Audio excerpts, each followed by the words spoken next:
চাওঁতে চাওঁতে বছৰটো শেষ হ'বৰ হ'ল আৰু জাৰৰ দিনকেইটা আহি পালেহি। আলমাৰীৰ পৰা গৰম কাপোৰবোৰো ওলাল। আৰু আজিৰ এই ভিডিঅ'টোৰ যোগেদি মই আপোনালোকক এই জাৰৰ দিনকেইটাত কৰা কেইটামান কাম আপোনালোকক দেখুৱাবলৈ চেষ্টা কৰিছোঁ। এই জাৰৰ দিনকেইটাত ৰং বিৰঙী বিভিন্ন ফুলবোৰ ফুলে। তাকে ৰুবলৈ মই এই টাবকেইটা সাজু কৰি লৈছোঁ।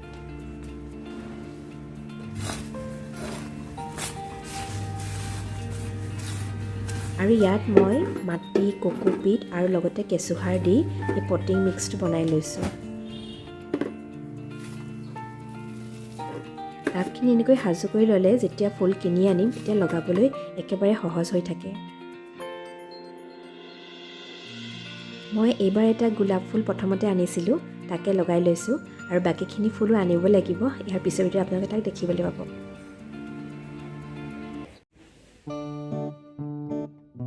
তাত লোৱা কম্বল বা ব্লেংকেটবোৰত মই এইদৰে এটা কভাৰ লগাই দিওঁ যাতে এখন লেতেৰা হৈ নাযায়, কাৰণ ব্লেংকেটবিলাক ধোৱাটো ইমান সহজ নহয় বা ড্ৰাই ক্লিন কৰিবলৈ দিলেও বহুত পৰে, মানে কষ্ট বেছি হয়। এনেকৈতো প্ৰত্যেক মাহতে দিব নোৱাৰি, সেয়ে মই এই ধৰণৰ কভাৰবিলাক ব্যৱহাৰ কৰোঁ। আৰু ইয়াক অলপ দিনৰ মূৰে মূৰে ধুই থাকিলে ই চাফা হৈ থাকে আৰু ল'বলৈও ভাল লাগে।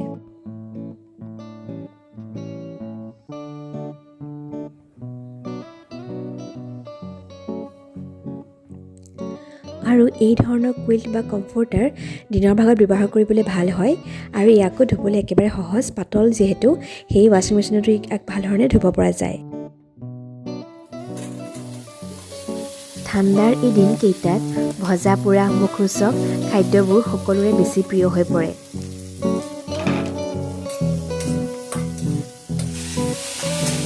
তাৰ মাজতে বতৰৰ শাক পাচলিবোৰ সোৱাদ লগাকৈ ৰান্ধি ঘৰৰ সকলোকে খুৱাবলৈ চেষ্টা কৰোঁ।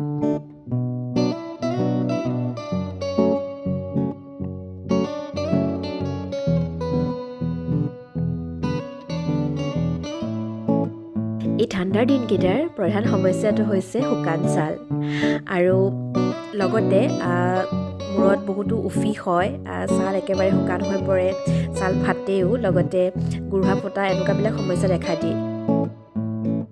দিনৰ ভাগত যিমানেই ক্ৰীম, মইশ্চাৰাইজিং লোশ্যন এইবিলাক নলগাওঁ কিয়, ৰাতি শোৱাৰ আগে আগে অলপমান সময় যিকোনো এণ্টিছেপ্টিক ক্ৰীম বা লোশ্যন বা নাৰিকল তেল এইদৰে ছালত ব্যৱহাৰ কৰিব পাৰে। লগতে গোৰোহাটো ব্যৱহাৰ কৰিলে ভাল ফল পোৱা যায়। মই এইদৰে বৰোপ্লাছ বা বৰলিন এনেকুৱা ধৰণৰ যিকোনো এণ্টিছেপ্টিক ক্ৰীম ৰাতি শোৱাৰ আগে আগে গোৰোহা, হাত, ভৰিবিলাকত ব্যৱহাৰ কৰোঁ।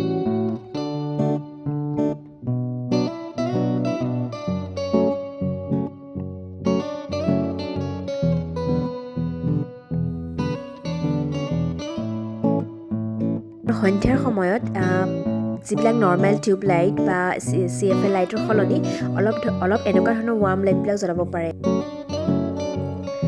আৰু এই ধৰণৰ গল্ডেন য়েল্লো লাইটবিলাক ব্যৱহাৰ কৰিলে ৰুমটো কজি ফিল হয়, অকণমান ৱাৰ্ম ফিল হয়। মই এনেকুৱাকৈ মোৰ বেডৰুমতো এটা য়েল্লো গল্ডেন লাইট ৰাখিছোঁ, যিটো সন্ধিয়া সময়ত জ্বলাই ৰাখিলে ৰুমটো ৱাৰ্ম ফিল এটা আহে আৰু ভাল লাগে।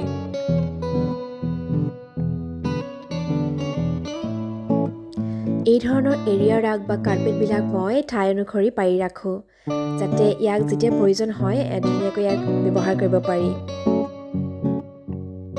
ঠাণ্ডাৰ দিনকেইটাত পকাখনত বা মজিয়াখনত এনেদৰে কাৰ্পেটবিলাক পাৰি ৰাখিলে অলপমান হ'লেও সুবিধা হয়, আৰু সেয়ে মই পাৰি ৰাখোঁ। আৰু একেবাৰে শেষত মই কৰা এই ঠাণ্ডাৰ দিনকেইটাৰ এটা প্ৰধান কাম হৈছে পুৱাৰ সময়ত মই অকণমান সময় হ'লেও ৰ'দত বহোঁ।